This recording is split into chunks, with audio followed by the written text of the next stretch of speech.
can't ever time the flourishing of my hands to go along with the music because there is a slight, in the process of doing this recording, there are a slight delay between my movement and the way it comes through. So I look like a dickhead when I try and conduct the orchestra. So that's why I spirit fingered.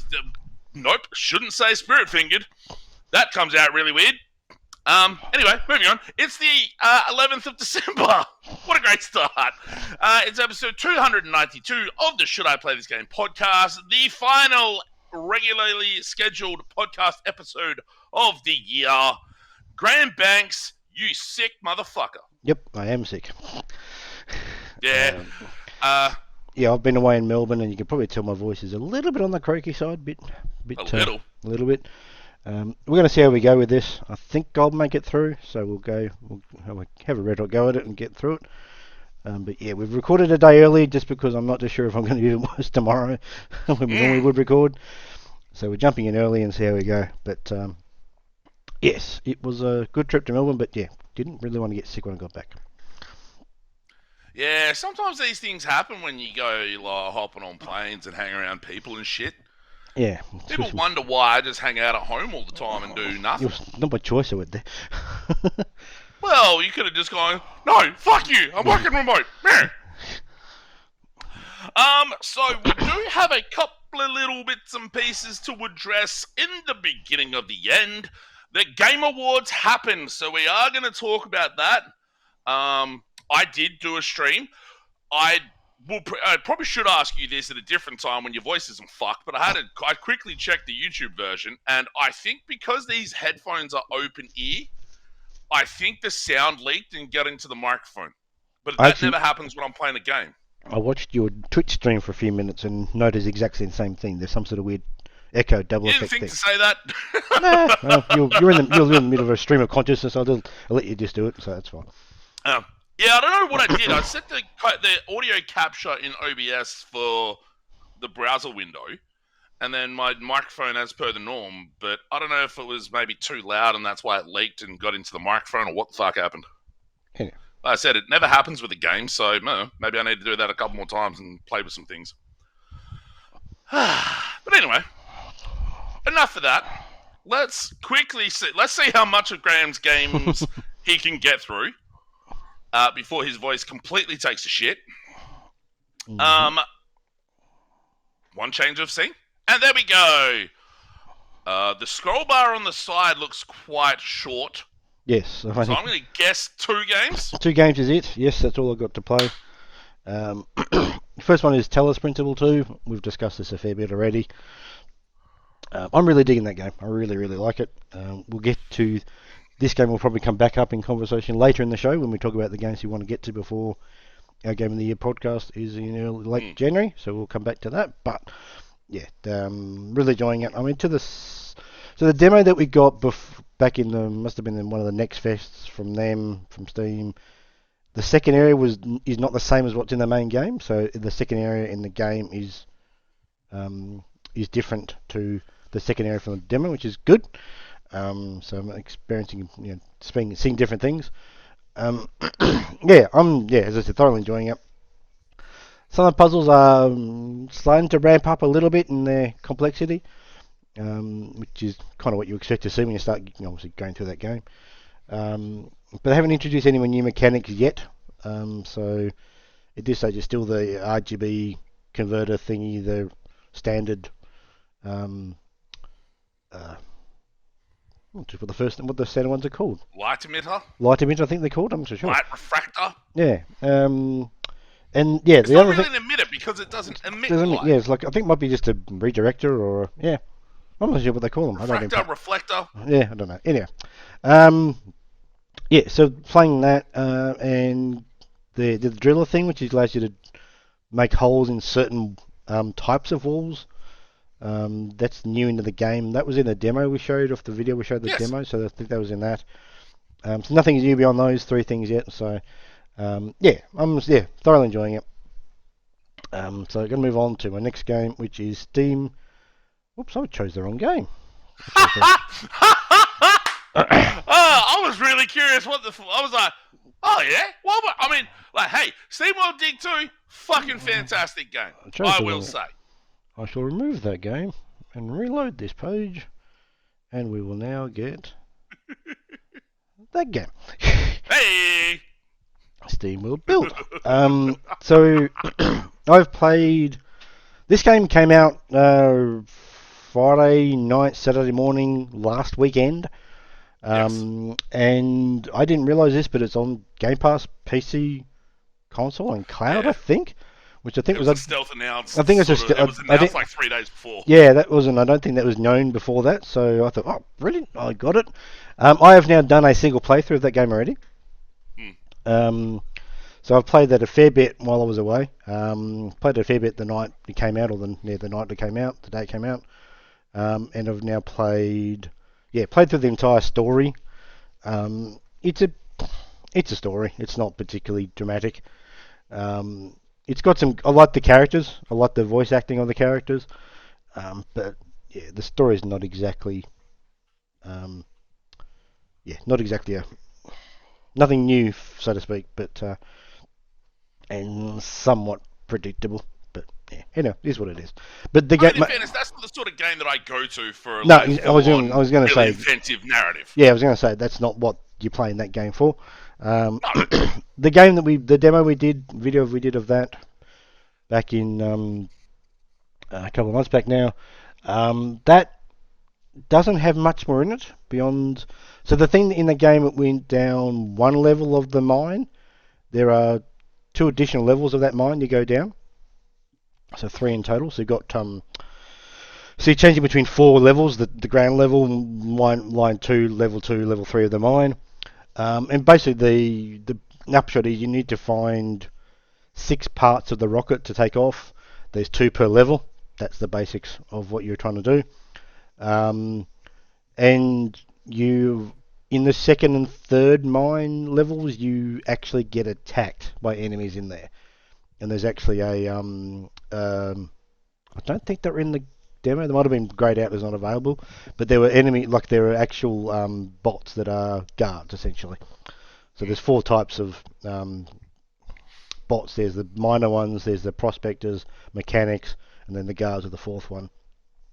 In terms of the residents, there's standard residential people.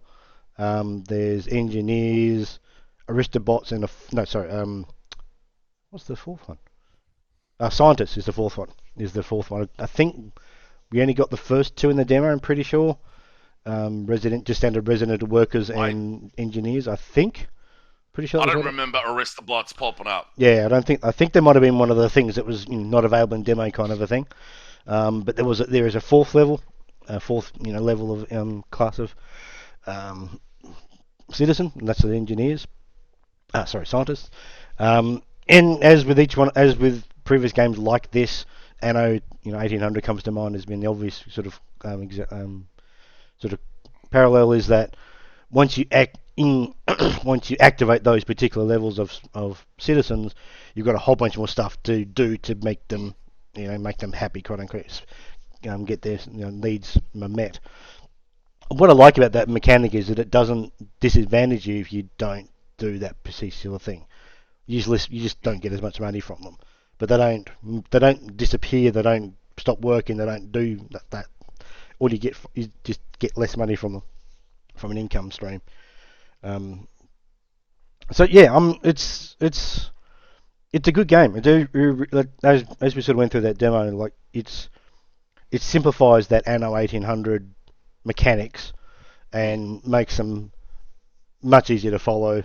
Not anywhere near as technical. Well, there is some technical parts of it, but nowhere near as technical as that. Obviously, the art style is really neat. It's really good. Um, yeah, that's pretty much it, really. I mean, it's not a. I think I took maybe. Where's the? Let me just bring up the Xbox app and see how long I played that for. I would have thought I think around. I've heard 8 to 10. I would have thought about 10 hours would have been how long I played it for. I think. Uh, Let me just check this. Uh, While you're checking that, like I was looking at some of the reviews when it came out, and some of them seem to hover around the 7.5 level because of that like you said, that sort of simplification or that streamlining or lack of complexity, which, all right, it doesn't necessarily make it a bad thing. No, not at Like, all. there's fun Just sometimes in simplicity and just makes not it just makes it being beaten over the head with. just makes it different. That's Yeah, all. Yeah, actually racked up I don't know. nearly 14 hours playing it. That is one of the least surprising things you could have said, that you played that for 14 hours in the last week and a bit. Got how many achievements have I got? Most of them, I think. Uh, Fuck, already? yeah, most of them are relatively straightforward to get, and um, they just unlock as you progress. There's not many to like. There are things like what's this one? Build every machine. So I haven't done that one yet. Oh, okay, Reach a surplus of 100 citizens for all tiers. Haven't done that one yet. Buy Is 100 that items. total surplus or like an actual surplus? An actual. So when you've got in the top menu bar, you can look at how many available workers you've got in each tier of citizen. And you're saying you must have 100 in each. So you must have 400 in total, but 100 in each tier. Oh, fuck. Which means you basically got to have an awful lot of people in your city Yeah. to get that level up. Because once, as Yeah, with that's Anno, a big fucking map, too. it's not particularly big. So remember the demo had a little bit of a section at the, if I recall. So in the map, there seems to in the game there are 5 maps you can go into to start the game in. I thought they would just had a standard map all the time, but it's 5 different ones. And I assume it's just going to. I haven't looked at the other ones yet to see what the differences are, but I assume it's going to be that. I can imagine there'd be less build space, but maybe they're a little bit trickier to build on because they're elevated or something. I'm not too sure what the differences between each environment could be. But in the game I had, like, there was enough space that I could have got that achievement by just building and building and building and just building up enough to be able to do it. But as you upgrade residents to the previous tier, you lose them from the tier they're on. So if you've got 25 workers and you want to add another resident engineer, you lose 10 workers and gain 10 engineers. So you sort of have to you always have to sort of build in from the bottom to get that 100 excess. I had heaps of scientists spare. I had like 300 of those, but I had very little few of the other 3. So you'd have to get a lot of base level of the users in to be able to tiers in to be able to bump up to the next lot to get you to have 100. So it wouldn't be that hard, I wouldn't think. But yeah, Sort of just space and time consuming, really. Yeah, that's all it would like be. The building space. Yeah. Because I remember the demos, the building space on the demo map felt really small. So it was that thing where for that particular map space, it would be very, very easy to run out of room and just be completely condensed into so you couldn't get to that. So in the demo, the space we had to play in was about half the map I had, maybe a third. Oh, okay. So the map in the main game is significantly bigger, and it does in fact go. It has elevation too, so not much, but like one. I remember a little hill that we built some shit, or maybe I built some shit on. I can't remember. Yeah, but who drove the demo? That's the one thing I can't remember. Was it me or you? I think it was me. I think. Maybe.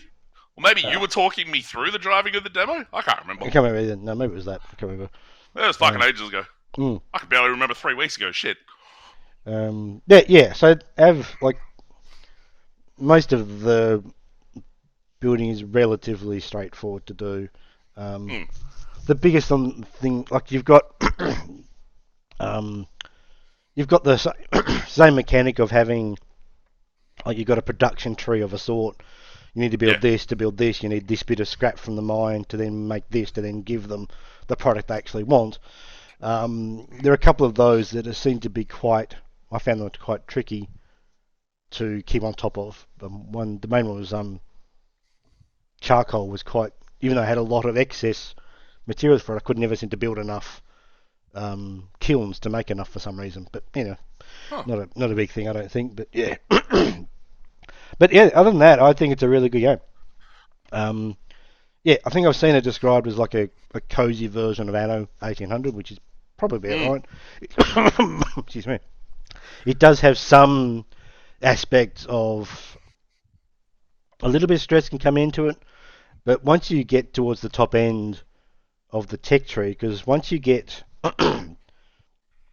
there's 20 milestones in the game, and most of those milestones are based on achieving a certain number of a particular type of resident, like 50 workers, and then have Yeah. 10, then get your first engineer, then 50 engineers, 100 and 200, that kind of numbers as you sort of rank them up, so to speak.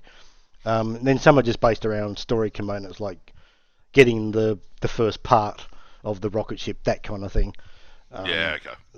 When you get to 20, you've completed the milestone aspects of it, and all that's left to do is find the rocket pieces, build the rocket ship fuel manufacturing plant, and then take off, and that's basically it.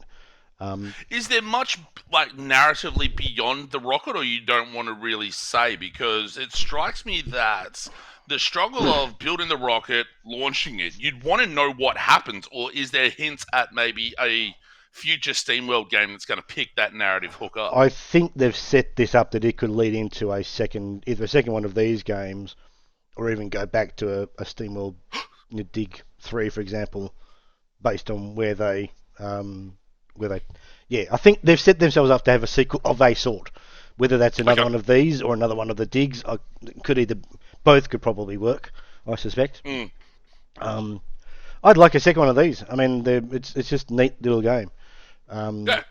But I'd just 35 on Steam, I want to say. Could be. As I said, I didn't get it through Steam, so I'm not too sure. I did. Oh, you didn't? Okay. 44, but I think I bought it on the launch discount. Okay. Yep. Which was about 35-ish. So it was that thing of like, and like if you got Game Pass, you can buy it at a discount, an automated discount anyway. Yeah. Yep. So there is that too. Which yes. I think the automated discount on Game Pass is like 20. I think it's might be 10 or 15 or something like that. Yeah. Launching the Xbox app. Let's see who can get to it quicker, me or you. I'm already on it, so I'll beat you. Oh well, I'll just close the Xbox There's app. interesting enough. There's no discount on the Windows Store at least, which is interesting. No, it doesn't apply on the Windows Store, which is fucking ridiculous. I don't know why it doesn't do that. Okay, so it's 45 on the Windows Store. I'd have to. Oh shit! There's no discount on the Xbox app either. That's what I mean. Like it wouldn't be on the Xbox. I'd have to turn my console to see what it is on the actual Xbox Store.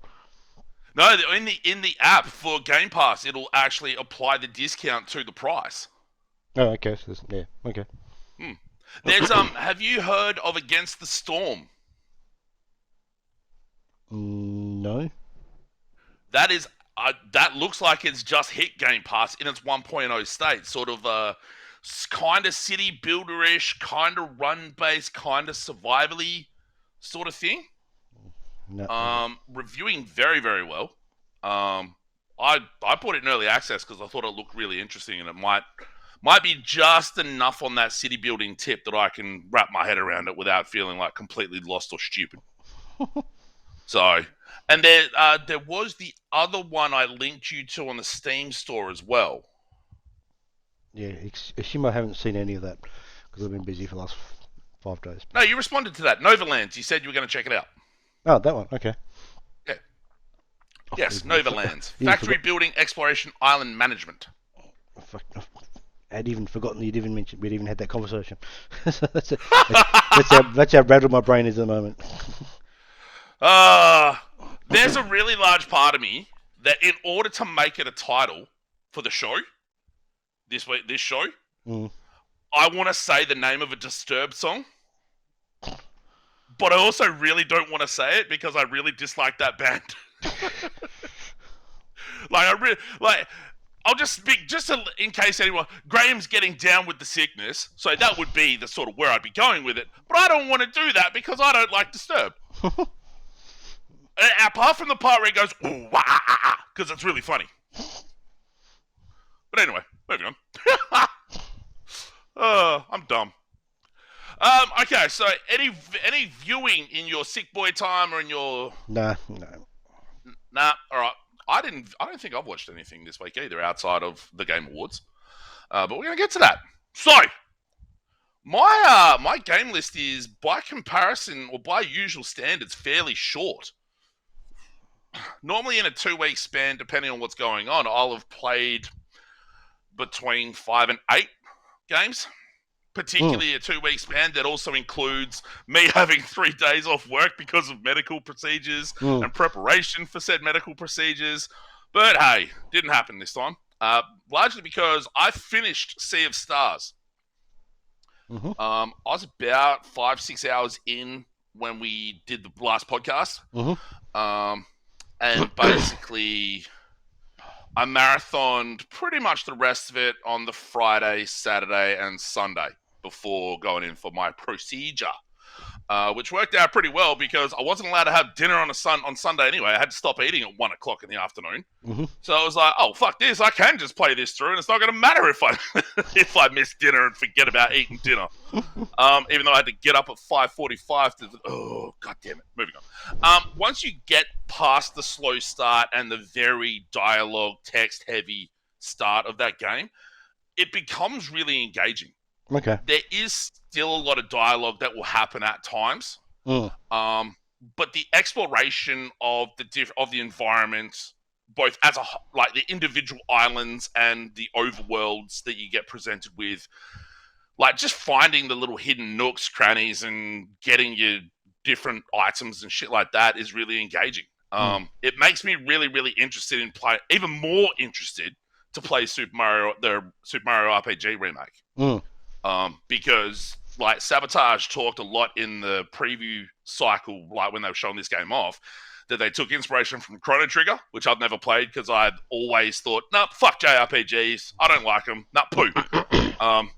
Which I think that's based on seeing like a offshoot Final Fantasy game on the SNES way like 30 years ago because I'm an idiot. And Super Mario RPG was their other sort of inspiration. I totally called a character turn about 5-10 minutes before it happened. So go me. It was pretty fucking blatant that it was going to happen, but yeah. I finished it in around 29-ish hours. So I think I smashed about maybe 20 plus hours across that Friday, Saturday, Sunday. It did feel a little bit longer than it needed to be at times. But there were some really cool little tricks and surprises that are pulled along the way. And it has some really great music that doesn't... Cassette Beast had pretty good music as well, but it got repetitive. There weren't a lot of tracks to it. Whereas Sea of Stars had a number of actual musical tracks that there was some variation to it. So I really dug it. I've got it down on my potential game of the year, like top 10 list, but if it makes it, I don't know, who can say right now. One game that is damn sure going to be on my game of the year top 10, unless something severely fucks up, is the next game. Hey, I finally started it. Remnant 2. There were some initial texture pop-in and stutters initially, but basically after the first like proper load, it's been running really well for the most part. I think it's probably benefited from some patching at launch because when I saw benchmarks of it just after launch, it was running piss poorly in 4K. Didn't matter what sort of setup you had, stuff like that. I have had stutters with co-op because I've just left my game open to the public, so people will just drop in. And sometimes that might be more lag than actual graphical stuttering than anything else. But it's fucking great fun. I'm really enjoying it. It's so good. I'm not finding it totally horseshit hard either. I expected things to be way harder. Granted, there's been a couple of fights that I've had dropping co-op partners sort of help me finish and stuff like that. But, you know, these things happen. It's that sort of game. It is really cool and collaborative. It's voiceless. So it's like you're relying on like pinging the environment to sort of direct people and stuff like that. You could obviously use Discord for the voice part if you were playing with people you knew. But yeah, it is a bit annoying though because sometimes you get people dropping in who either just want to rush through shit just to keep cycling it to hit bosses and just run their XP loops and stuff like that. Yeah. I want to explore and try to find a whole bunch of shit and stuff like that. So it's kind of annoying that you get that disparity of intent. I have had a few people drop in and basically like point me in the direction of some of the more hidden or more secret / powerful weapons. Mm-hmm. I got the Chicago typewriter like within the first 10 hours this time rather than in the last 5 or 10 in the last game. Because like some dude, I read how to do it online, just like looked at it, but completely forgot it. And some dude basically showed me the path to the doorway to get it, which was great. I'm really enjoying this. It's one of those games you could easily just lose 3, 4, 5 hours in because it's like Elden Ring. It just keeps going, but it's not as big and open as Elden Ring is. I have continued playing Super Mario Brothers Wonder. I have had quite a few opportunities since the last podcast to take my Switch. I've literally only played Wonder in handheld mode. I've had different car servicing stuff done, obviously medical procedures where I've had to wait in waiting rooms and stuff like that. I hit a 5-star difficulty level, bonus level, in Super Mario Brothers Wonder, and it took me about an hour and 40 lives to finish it. It was fucking rough. But the sheer level of inventiveness in the levels themselves and like the very they'll sometimes literally just do one 10, 15, 30-second thing in one level and you almost never see it again. But they put so much thought into all of these different interactions and different like wonder flower things to get the wonder seeds and all that sort of stuff. It's fucking incredible the way in which they've gone about designing everything to continue the engagement. Like I only play it for about an hour and a half, 2 hours at a time. But it's very, very good. How does it perform handheld? How does it perform? Fine. Performs really well. Yeah. Cool. And this is the last thing I played. I've played through this on my recovery day from my procedure in about 6.5 hours. Had you played this before? I really dug it. Have you played this before? I played the demo during one of the Next Fest videos. I wonder if it. I thought it had come up. I thought you played it before, but yeah. I had played it technically before, but it was the demo. Turns out the full game actually saved my progress from the demo. Oh, okay, cool. So there was already a save file. I'm like, wait, what? I can barely remember what I did to get to this point. I'm just starting again. It's really, really good fun. There's a great sort of semi-ambient soundtrack to it that has some really great vibes. It's one of the few games I've played this year that I didn't actually have a video or anything running on the second screen. I literally just kept the sound, just the game, just the sound going, because I really dug the music to it. I finished it about 6.5 hours. There were a couple of issues with the precision of the control scheme in a few elements, like because remember, I don't know if you remember, but when I talked about Warhammer 40K Blood Shooters and Teeth, I think it's called. Nope. Warhammer platformer where you basically use the left stick to move, right stick to aim, and you use the left trigger to jump, right trigger to shoot. No, okay, yep. It was one of those. So a touch of imprecision here and there, but the story's solid enough. I really enjoyed playing it. I assume this is a Metroidvania. Hey? What sort of game is this again? Remind us. Metroidvania is not quite the right 100% term for it. But there are a couple of like abilities and items you get that do make certain parts of the level a little bit easier to access, but you can pretty much, off the top of my head, access almost everything off the bat. You just have to sometimes find keys to unlock doors. Oh, okay. Okay. In order to get all the achievements, you would need to play through it 3 times off the top of my head. Oh, okay. There's one specific branching path. It's not a big deal in the scheme and the narrative, but to get all the achievements, you would need to have that event play out all 3 different ways. Oh, okay. But I'm keeping with the one. I really dug it. I think it's, of the sort of 2D platformers that I've played this year, it's up there with among the better of them. Very, very good. I would very much strongly recommend people play this. I was sort of hesitant when I played through the demo. I was like, this is pretty sound, pretty solid, but yeah, I don't know. Grab the full version. I grab almost everything Devolver puts out because there's such a broad scope to what they put out, and most of it is at least interesting, if not also good. But yeah, I thought this was great. And that's it. I haven't played. I haven't watched anything outside of just random shit on YouTube. I do have some must listens, but I'll do that in the beginning and the end. Mm-hmm. So, I was about to go. I'll do that in the beginning and the end. I was going to wait for you to actually say, "Okay, now." But I'm like, "Oh wait, no, your voice is fucked." How about we go to the beginning of the end then? We're going to have multiple segments, so it's going to be a long one. Yes, it's a longer beginning of the end this time.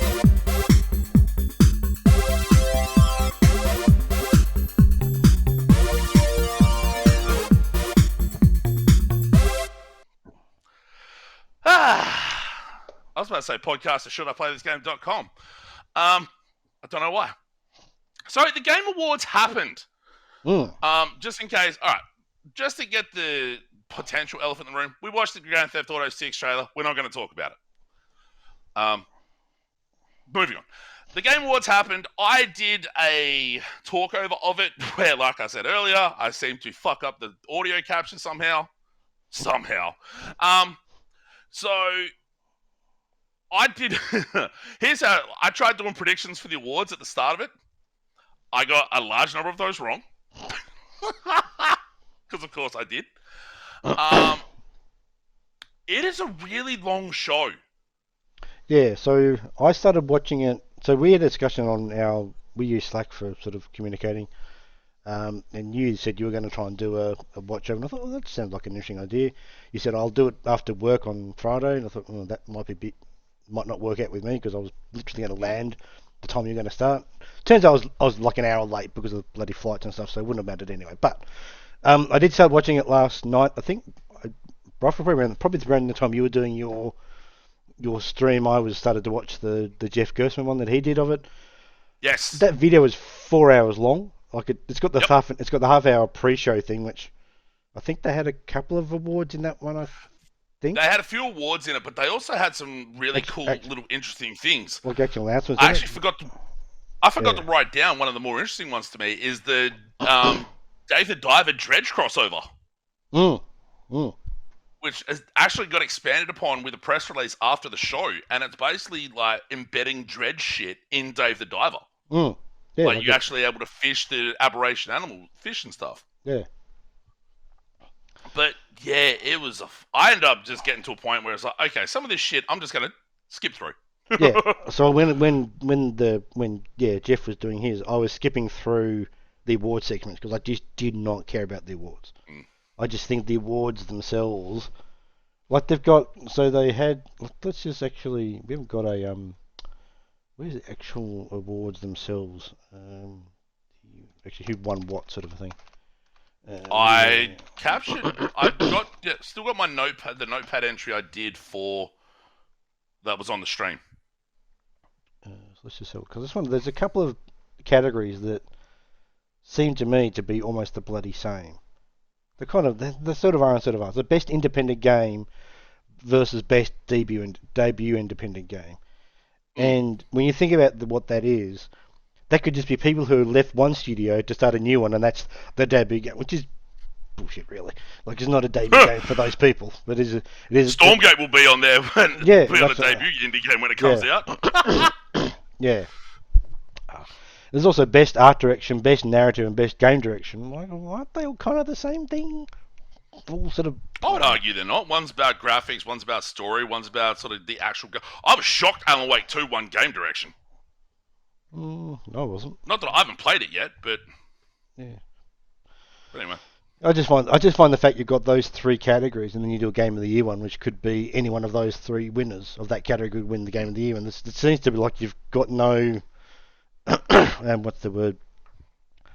I'm sort of like trying to liken it to a like a sporting content where you've actually got a narrowing down of the field, and that doesn't really happen in this sort of thing because it's just all over the place. And it's voted by a jury of game media personalities and websites and stuff like that. So I think there's a fan vote in at least some of these too. But like, Alan Wake 2 scooped art direction, narrative, and game direction. but didn't win Game of the Year. That's my point. Because it didn't even win the genre category that it was in. Yeah. Because that was weird. Yeah, so that's sort of what I think. I mean, with the whole thing, they just don't make a lot of sense because there's actually so many. Like at the moment, I'm on their website now. There are 1, 2, 3, 4, 5, 6, 8, 30 categories. Now, a lot of them are best esports and stuff like which you obviously don't give a shit about. And a lot of them I skipped a fair few. And a lot of those were actually announced in that pre-thing we talked about. But you got best RPG, best fighting, best family, best sim, best racing, best multiplayer, best adaptation, which is actually for TV and stuff. Best action adventure, best action games. What's the fucking difference? Best AR VR, best mobile game, best indie. I mean, the categories are just a bit. I don't know. There's too many categories, I think, is the upshot. And I think because there's too many categories, there's not focused on those categories that really deserve to focus on aren't getting any term frame because you've got 30 fucking. Therefore, that leads to a fucking 4-hour show. Well, like it's not. They don't even focus on the actual awards themselves. That's the other part of it. The awards are just completely secondary. Yeah. I saw something. I think it might have been on Kotaku where. And I was also watching. I think was it best narrative that Alan Wake 2 won? Yeah. Alan Wake 2 won best narrative. Yeah. Yeah. So you had Sam Lake up there talking about how how they made it, all kind of stuff. And they start playing music to get him off the stage. For fuck's sake! They played people off so quick this year. They wanted to avoid a situation like GotY Dude from last year with like nearly 8 minutes. Yeah, you're not on TV. You have no end point to worry about. Just fucking let them talk. This is meant to be the celebration of them, but you're cutting them short. Yeah, I was shocked at how quick they were cutting people off in that fucking thing. It's like 45 seconds. It's like shit. Yeah, I mean considering. But like. The Kotaku article was like, let's just call the Game Awards what they are, December E3. Yeah, that's basically what they are, yeah. Because it's way more about the announcements than it is about the awards. The awards are completely secondary. Yeah, and that's kind of my point with it. It just isn't, like, they call it the Game Awards, but it's not really focused on the Game Awards. No. He gets a lot of shit, like, a lot of big announcements for that thing, though. Yeah, of course he's going to get it, because there's nothing else around. No, there is that. That's the point. Like, if anybody else put something on, they'd get just as much as he would do. But, and obviously his name is obviously predates him sort of thing, but... Yeah. Anyway.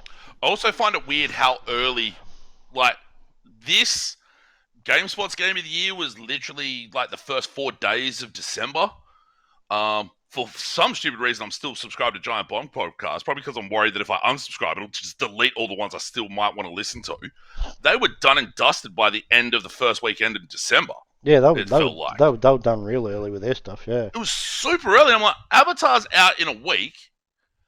There's still 1 or 2, like, Steamworld Build, like, stuff like that. It's like, what the... why? Yeah, I don't know. The logical thing to do a Game of the Year event is at the beginning of the next year for the previous 12 months, which is what we try and do. But I'm sure there's things like advertising and support, lead times and production efforts and things like that. That you'd want to do it, because if you say you're going to do a thing in the early mid to late January, you're probably forcing developers and stuff to work through the Christmas New Year break to get stuff done for that event, and that would be unfair for sure. But the funny part about ours is that literally the first 2020, like the first decent sized 2024 release, is 2 weeks before we do Game of the Year with Prince of Persia. You sent me a message through Slack saying basically I'm about halfway through, not a massive amount appealing to me. Yeah. What did stick out from what you saw? Well, the weirdest one that I saw was the fact they're remaking The Tale of Two Sons. That just brothers. Yeah, that was literally the first thing they showed. And I was like, what the fuck are you doing? What the hell are you doing that for? Like, it's a decade-old game, so it's, in the wheelhouse for a remaster, but what? That game? Yeah, that's really odd. In fairness, Sony's remastering Last of Us 2, so I don't know. Can't really Yeah, take shots at true. brightness. No, I'm not saying that's the problem. The gap, the time gap's not the issue. Like it's in the, it's that's the, but the game itself, like I'm not even sure. Anyway, doesn't matter. Those are the It weird does ones. look a little prettier. Oh, I'm sure that it does, but I'm Yeah. not going to play it again. um, what does look interesting was where's it gone? No Rest for the Wicked looks really cool. Which That's is the new Moon Studios Mini joint. Studios one, yeah, which is the one that made the Ori. So they've basically looks like they've used that engine to make a game that's in sort of isometric kind of view. It looks like it doesn't look like it's doing anything particularly dramatic on the gameplay front, but obviously we're going to show little snippets of it. But visually, it looks really really nice. Um, what was Action the other? RPG coming from them. Mm, That's another thing you can really say about like pretty much everything that was shown, whether it's interesting or not. The point we're at with graphical fidelity and shit like that, it's mm, really quite interesting. Particularly, and the broad scope of like artistic or aesthetic choices is getting really mm. quite interesting. Um, I haven't. Yeah, not much else really stood out to me, if I'm honest, other than that. So I got Windblown from Motion Twin, who's the studio behind Dead Cells. Although if that's another sort of roguelike game, I don't know how much I'll stick with that because I am really getting tired of that real heavy run based, not getting anything out of it style thing. Where Rogue Legacy 2 was a really good one of those because you get the meta progression part of it.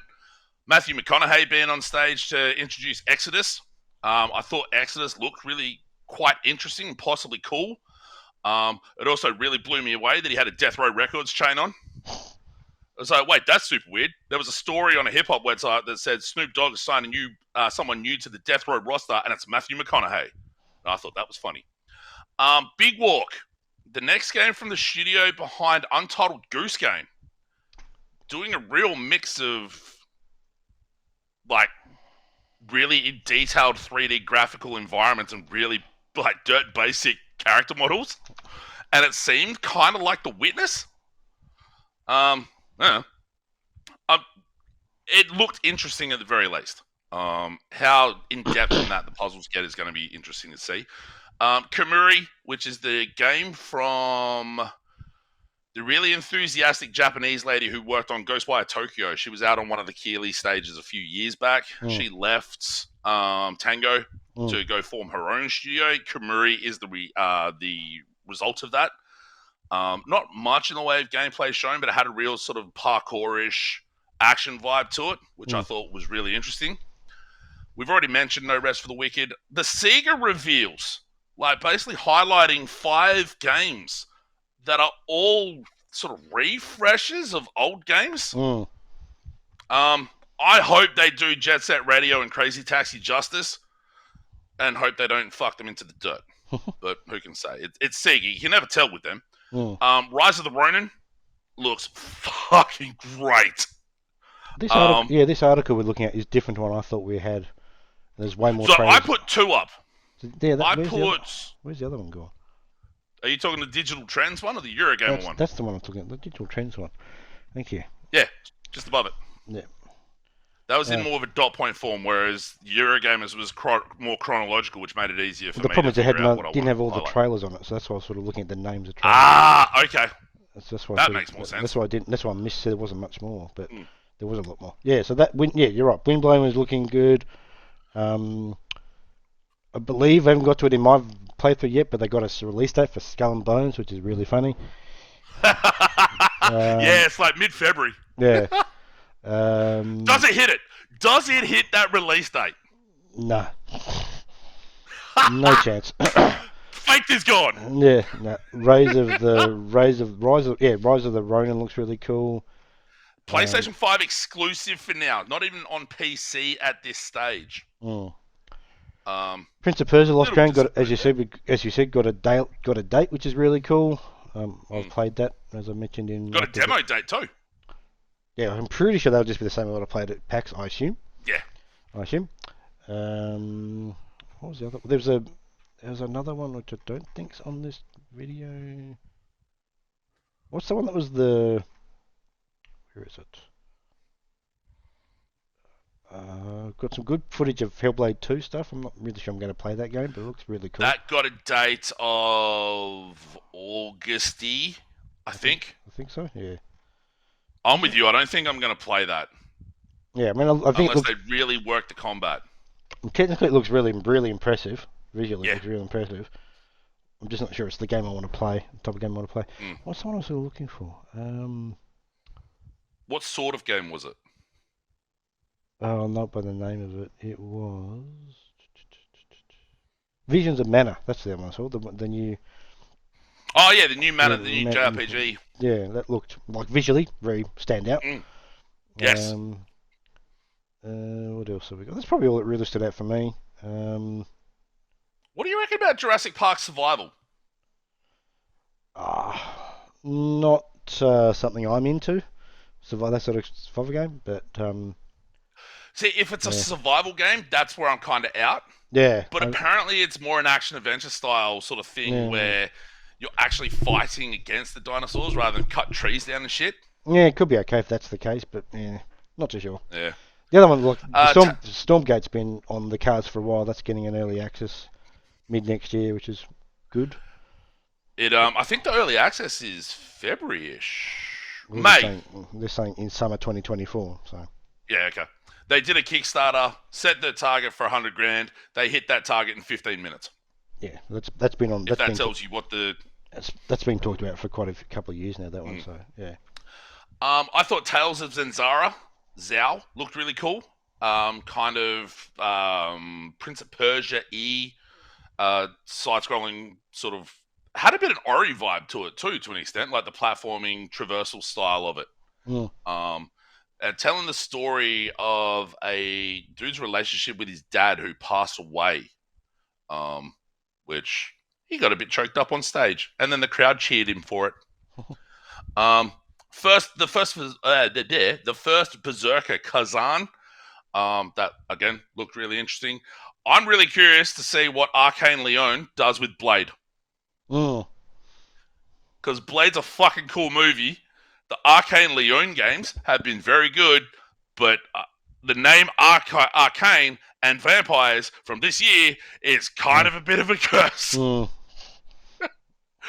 When I saw Arcane, I didn't like twig that it was Blade right away. I just saw the teeth coming. I'm like, wait a minute, this looks like Redfall. What the fuck? The last thing I thought was cool was Last Sentinel.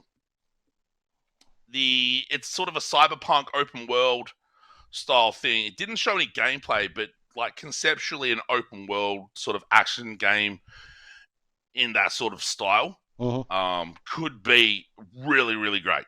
Or it could be terrible and we could all reach complete cyberpunk exhaustion by the time it comes out. The other one that's interesting is that No Man's Sky's team have put out. Hello Games. Hello Games have put out a trailer for their next game, which looks pretty cool as well. But again, Light No Fire. Yeah, yes. Yeah. It's apparently like a procedural game on Earth, so it's obviously the scope is not quite as big as No Man's Sky was, but yeah. Yeah, it was really funny when Keeley had Sean Murray up there talking. He's like, as he mentioned one or two things that they were trying to hit, Keeley's like, I think we've heard this before, dog. So, yeah. Yeah, I don't know how to feel about that. Because, like, No Man's Sky got to a really good place after about 2 or 3 years after launch. But, yeah, I don't know. We'll see. That's all you really can say about things at this point. A lot of 2025, too. That's what surprised me. Some 2024. But at least half-ish, if not more, of what I sort of picked out is 2025. Yeah, a lot were in 2025. More than I thought they'd be, actually. So, yeah, that's... I don't know. I'd say from a size and scope perspective, maybe too overblown. But... Yeah, I mean, to be honest, from an announcement perspective, for me, it was pretty meh, to be honest, for me. Just did nothing really hit for me. A couple of standouts, but that's about it, really. I am kind of a little surprised that there wasn't anything about the Elden Ring DLC. Mm. because at this point it looks like that's going to hit like 2 years after the game came out, which has everyone else moved on from Elden Ring at that point. Mm. Who can say? Mm. We shall see. So that's the Game Awards. Mm. Now we have about 7 weeks between now and the Game of the Year podcast. That's basically just how the sort of schedules worked out for us. So I thought it'd be interesting to see sort of what games we're going to try and hit between now and the recording of that podcast. You said before that a lot of it for you is literally not starting new shit, but finishing shit you started this year. Basically, yep. But what are we at, or where are you at with that sort of, for lack of a better term? What do you want to get to? If I can minimise my stuff over here. Yeah, so I've got 8 games I want to get to and finish. So, as I was saying earlier, like they are games that we started, or I started. So, Shadow Gambit, The Cursed Crew, Dave the Diver, Talos Principle 2, My Time at Sandrock, Dredge, Cocoon, Humanity, Viewfinder. They're the ones I want to get to. They're the top 8. They're the top 8 I'm targeting. If I get time, I will try and get back to Bilkin's Folly. Yep. And if the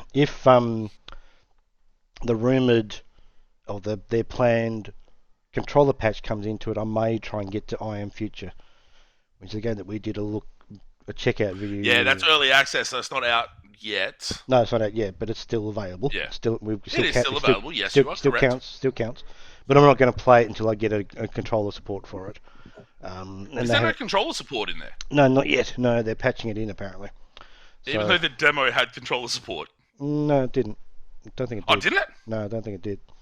Oh, I can't remember if I actually played it or if we just watched you play it. I think we watched me play it, but I don't think it had controller support. No, it didn't. No, pretty sure it didn't. Oh, okay. Yeah, so they're the 8 I'm looking at. Plus on my Xbox, there is also a game that I thought about 5 seconds ago and forgot. What was it? Hate it when that happens. God, what was it? Let me go to my Xbox. It was.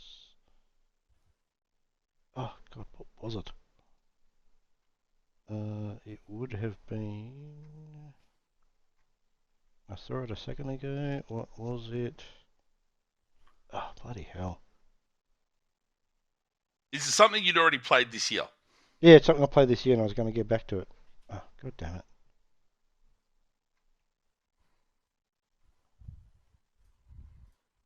Pretty sure I only played it on there. What was it? Sea of Stars?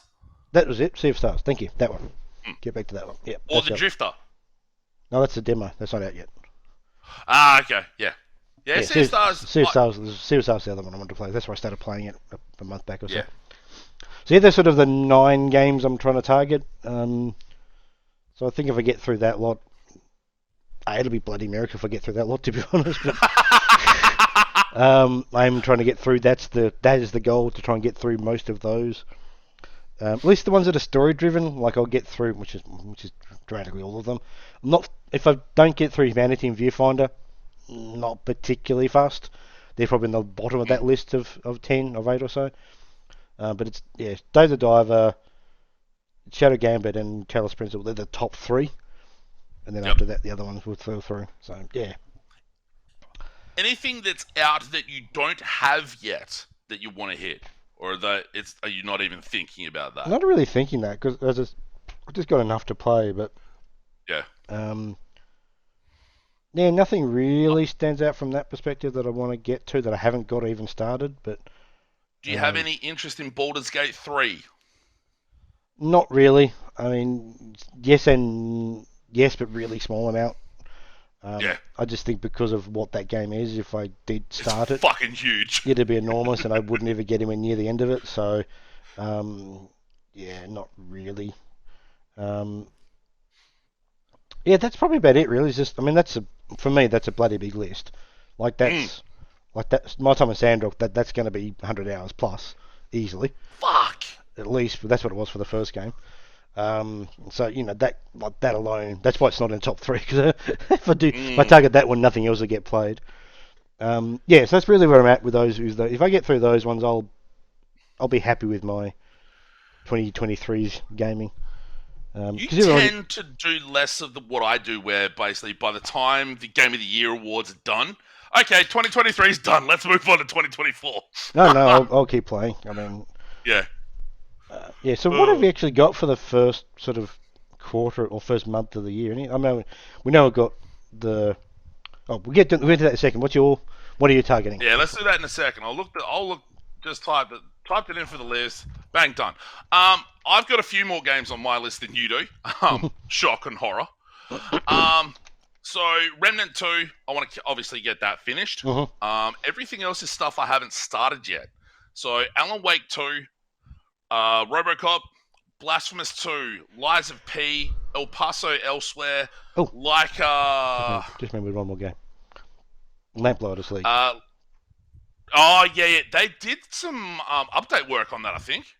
Wouldn't surprise me. Yeah. Like Age Through Blood, which is like a motorbike Metroidvania. Where's that list I had? There you are. Jusant, the climbing game. That's a good call. Yep, I'll probably add that to mine as well. That's meant to be fucking fantastic. Started playing that. American Art. You started playing that a couple of weeks back on the console. Yeah. Oh, did you? Yeah, I forgot about that. It was on Game Pass. I was going to say, we never talked about it. I think it was probably between... no, dear. Maybe, yeah. I've got American Arcadia on here, so if that's fairly short, I can smash that probably in a day. Oh, sure. Yep. Valfaris Mechatarian, which is the sequel to Valfaris, the metal Contra, basically. TV, I think. Like a bullet hell Metroidvania.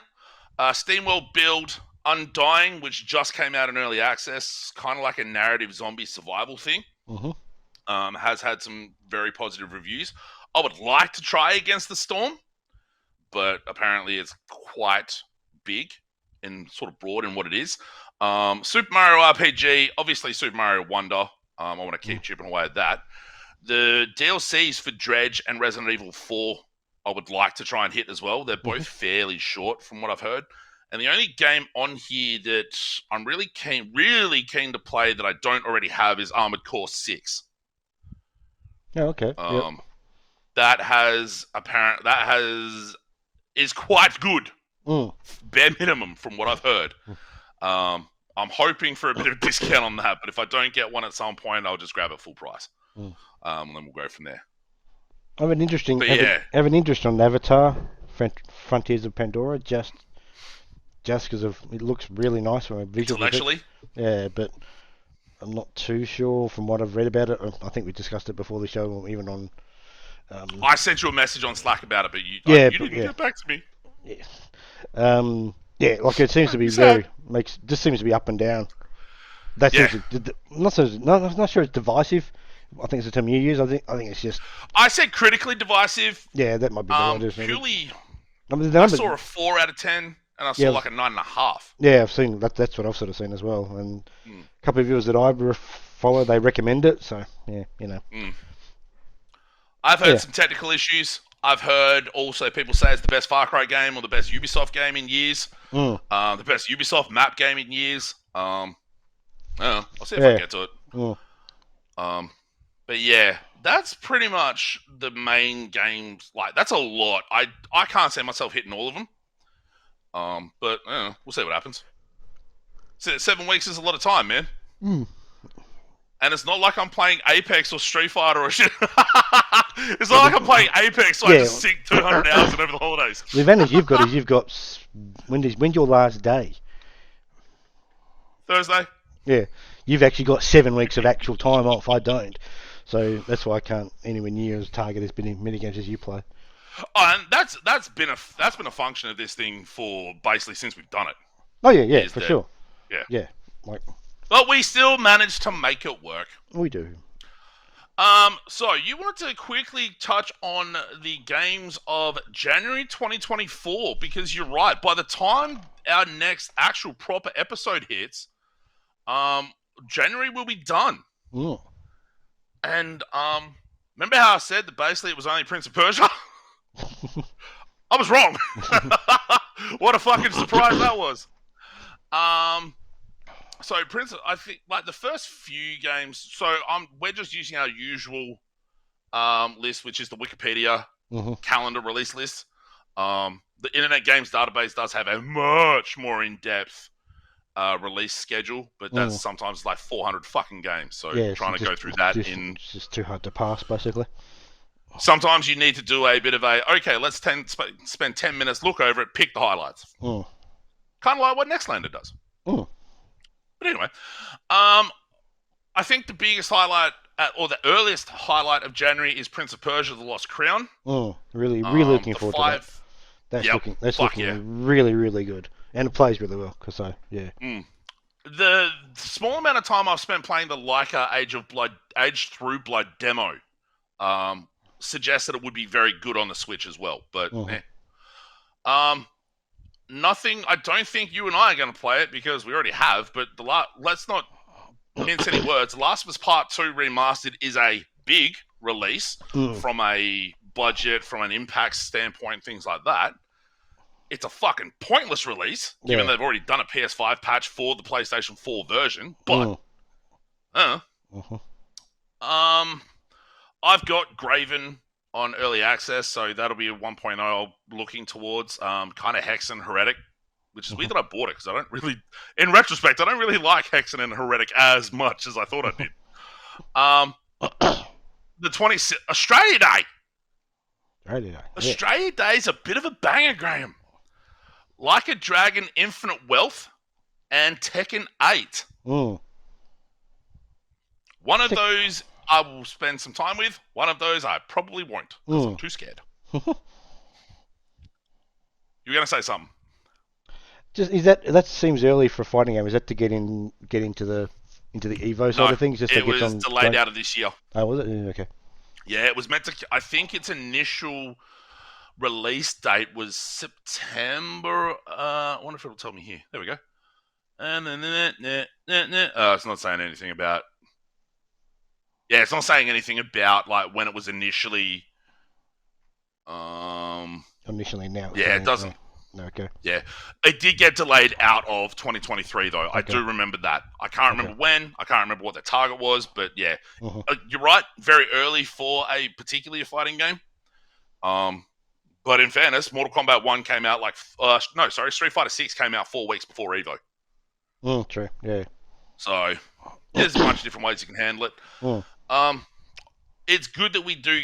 Well, I mean, partly because of delays. But it is good that we get this more of a spread of bigger games throughout the year over the last decade or so. And there's a few big things coming out early February too. Yeah, I'm just sort of looking into that now. Actually, just curiosity what's in there.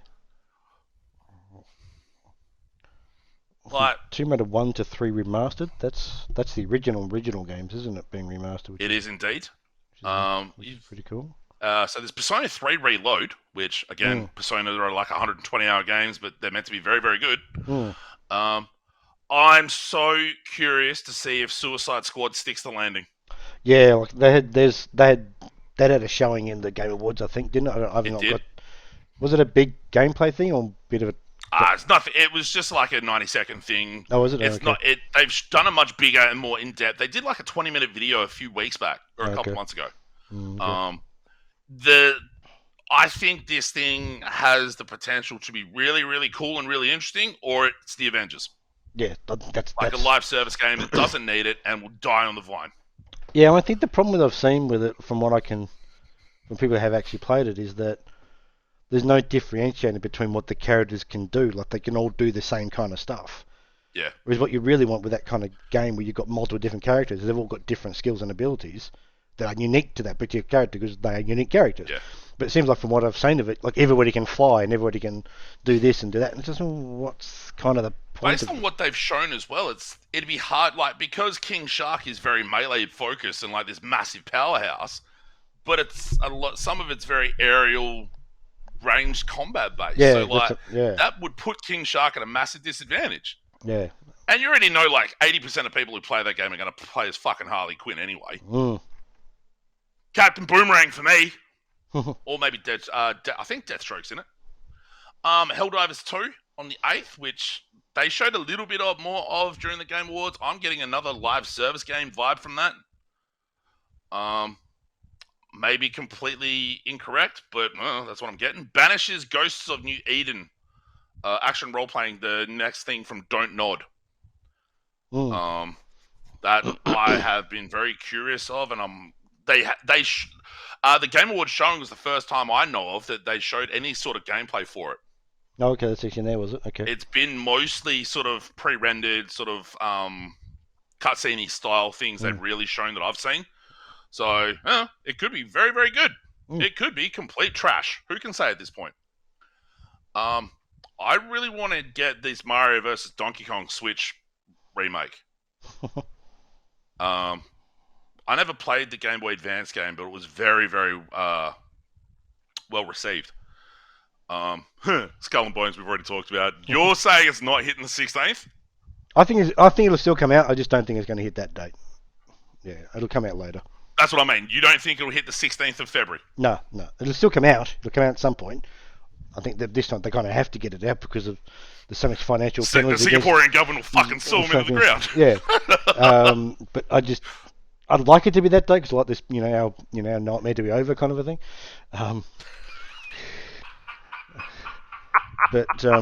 Yeah, I'd like it to be out because I'm actually looking forward to it. That's the thing. That actually looks like a... Yeah, you've been really interested in it for a while. I'm actually interested in playing that game because I like the sailing from Black Flag, and that's basically what that game is. Yeah. So, yeah, I'm really looking forward to it. I still don't think it's going to hit that date. I think we're looking at...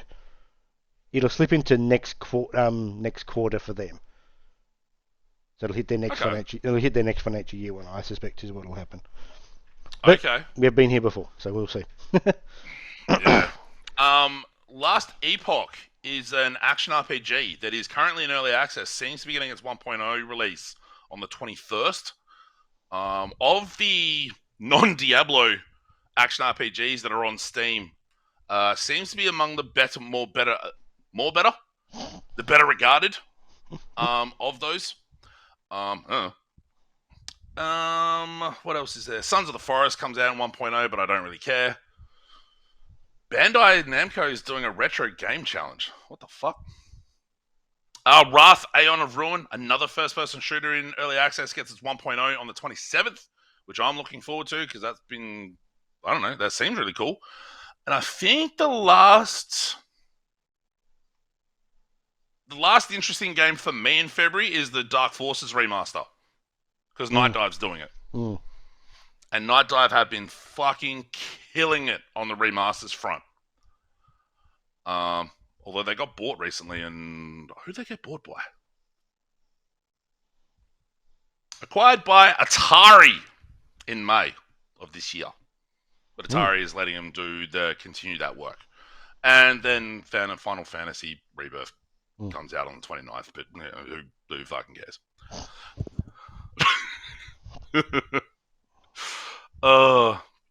Anyway. Oh, yeah, that's right. Warhammer 40k Space Marine 2 got its release date. Okay. I got a couple of must-listens, and then we can end this so I can have some lunch. Graham can go get proper sick. And how's your voice holding up? Yeah, it's not too bad, but getting towards the end of it, that's for sure. I was going to say, you don't sound quite as bad as you did when we started. You sound a little bit better, to be honest. But you'll get off and then be like, oh, fuck this. Yeah. So, fortunately, most of the last of what we've got to do is me talking. So, I've got 5 must-listens. 2 are very new releases. 3 are from earlier this year that I decided to listen because I wanted to listen to some clean vocals for a little bit. I had a little bit of a lull where I'm like, I don't want to hear gutturals. I just want to hear some la. Although I've bookmarked this list with 2 brutal heavy albums. Psycho Frame, their second EP of this year, Automatic Death Protocol. Another slab of just fucking heavy, and it's fantastic. I really enjoyed their first EP. Their second EP seems to be just another taste of that, and it's great. Casket's Reflections, Holding Absence, The Noble Art of Self-Destruction. Aviations with an album called Luminaria. They call themselves cozy metal. It's like, you listen to some of the tracks and there's a lightness and there's a sparkliness to some of it. It's really quite cool. I mentioned it to one of the IT dudes at work, and he looks it up. He's like, "Yo, this shit's dope." I'm like, "Yeah." I don't just listen to death metal. I mean, it's mostly what I listen to, and pretty much everything I have a shirt for outside of Coheed and Cambria. But yeah. And then to bookmark it, Osaya with their new album Kairos came out Friday our time, and that is very much a nice, heavy nice. Is it offensive to Italian people to do it a shit Italian accent? Probably. Probably. But is it racist? No, just being an asshole. That fits with my track. Although in fairness, if you ever have to ask the question, is it racist? It's probably not a good question. Probably not a good. You're probably not a good scenario you put yourself in. You're probably not going to like the answer people are going to give you. That's why I don't ask the question very often. Fortunately, Eminem made it okay for white people to quote unquote talk black. God damn it, I'm a fucking idiot.